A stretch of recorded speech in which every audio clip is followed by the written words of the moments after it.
Hi everyone, I'm Bruce Schwartz. Thanks for stopping by, guys. The comments, the support, and everything, greatly appreciated. The contributions, and for subscribing, for taking the time to be a part of this amazing time in history. We're finding UFOs on the surface.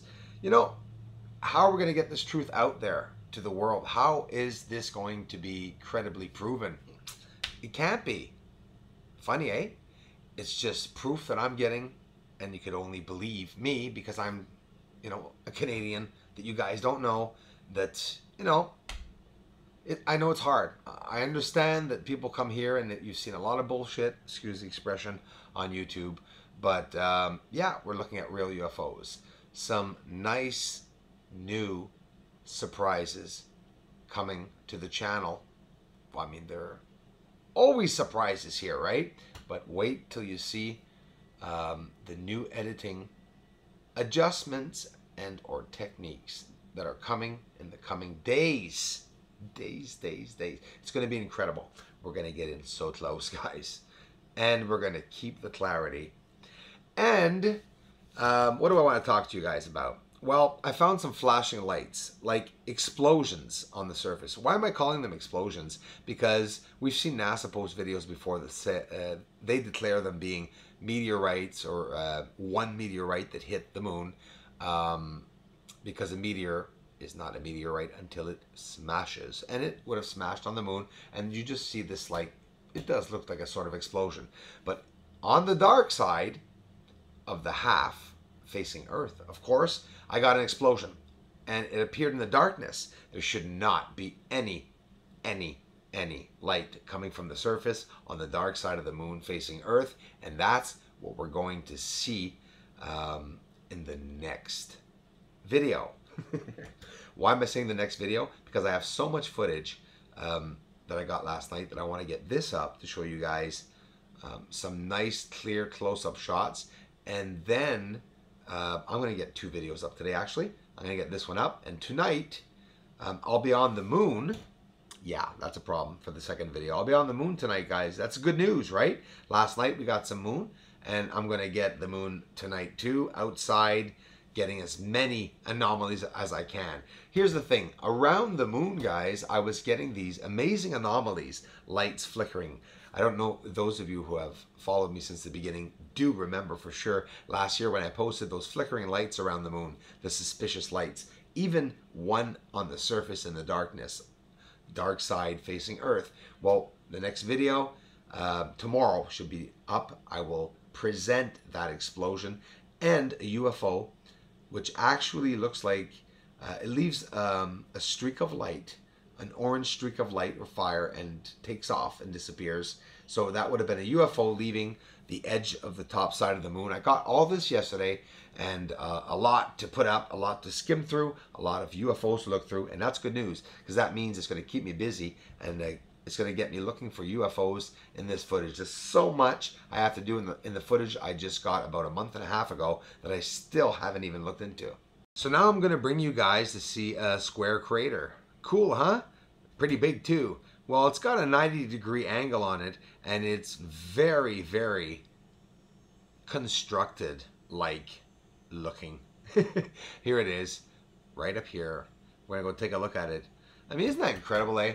How the craters, I mean, would you even imagine that there would be a square crater that would smash into the moon, but straight up from overhead? I mean, were these carpet bombings? I mean, first of all, it doesn't look like a crater. It looks like a flat black surface or a hole, but that has a very symmetrical line that goes around it. And that's nothing. There's more anomalies when we zoom up. And we'll see a bit later in the video the objects that are inside of that supposed crater a bit closer and in a different way. Where the Apollo 11 moon landing astronauts landed, you got to wonder how the heck they could have been able to, I don't know, get around with the buggy, the car, okay? I'm telling you, all we see are ejecta-like strips over the surface. It looks so unevenly bumpy.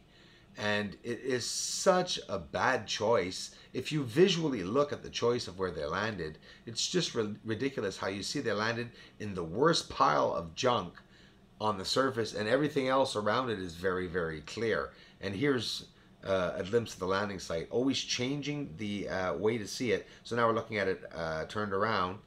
That's all the craters they would have visited, supposedly. Like I said, look at the surface.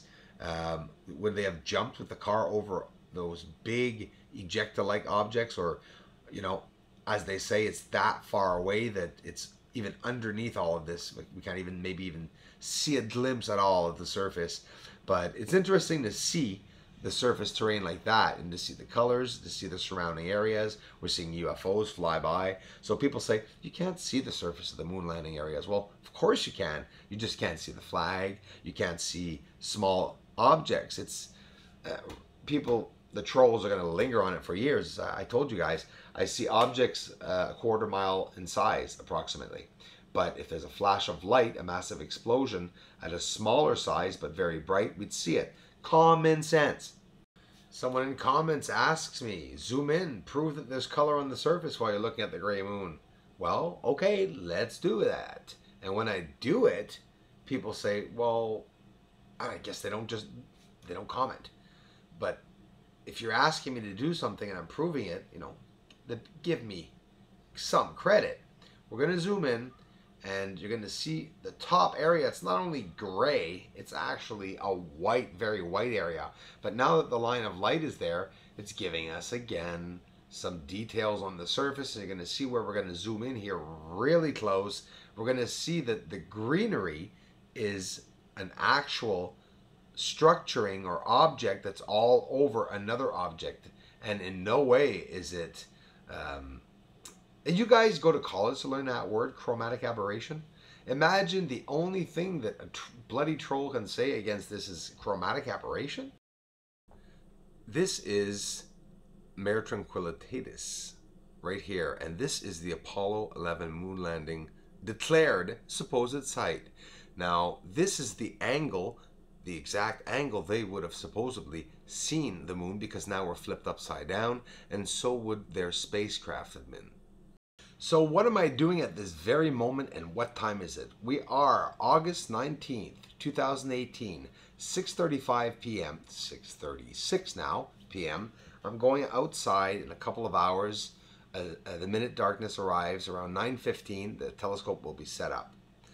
9:30, I'm going to start filming, hoping to get as long as I can. If I can run till 2 or 3, I will. And I will do every day until the full moon arrives, and as much as I can, accumulating a lot of footage. So in the next few months, we're going to be able to look through this footage. You understand, I accumulate a lot, right? And I accumulate many hours of footage. And all the UFOs are in this footage, and they have to be examined and slowed down and zoomed up. And I'm all by myself to do this. But I'm posting instead, you know, of longer videos. You know, it takes longer to upload, and I could do that once every 3-4 days. I much prefer the minute I see something, you know, hey, 10-minute video here and there. Every day I post whatever I find. I show the newest footage that I just got, like this. This is the footage from yesterday, August 18th, last night, just a couple of hours ago, and I post everything I get usually right away. Thanks so much for you that subscribed, that took the time to check out the research, friends, because what I'm finding up on the surface of the moon, obviously, I'll never be able to prove it to the world. But unfortunately, it should be seen by more people, because the anomalies, the UFOs that I'm finding on the surface are very real. I'm finding, I'm showing it straight up. There's no filtering or eccentric programming. I don't own Afterburner. I mean, I'm not rich, okay? Maybe one day I'll be able to get bigger programs. It's my goal to get bigger space programs, etc. But as for now, I'm showing straight up square craters. What? Why is this crater square? Here's a UFO flyby. Very light. It almost looks see-through. It almost looks like a shadow going by of something. And it's not going extremely fast. This is regular speed. I haven't slowed it down whatsoever. And, sorry, I did slow it down, but reasonably. I didn't extremely slow it down. Thanks for watching, everyone. If you have any UFO footage that you own, the copyrights to, you want to have seen in the video on my channel, Bruce Swartz, all in small letters, 75, acommercialgmail.com if you want to reach me. Leave me a short description about the video, and if you want a name credited to yourself, please leave your name. Thanks a lot, everyone. Dennis Delano, thanks a lot, bro, for the generous contributions. I love you, man.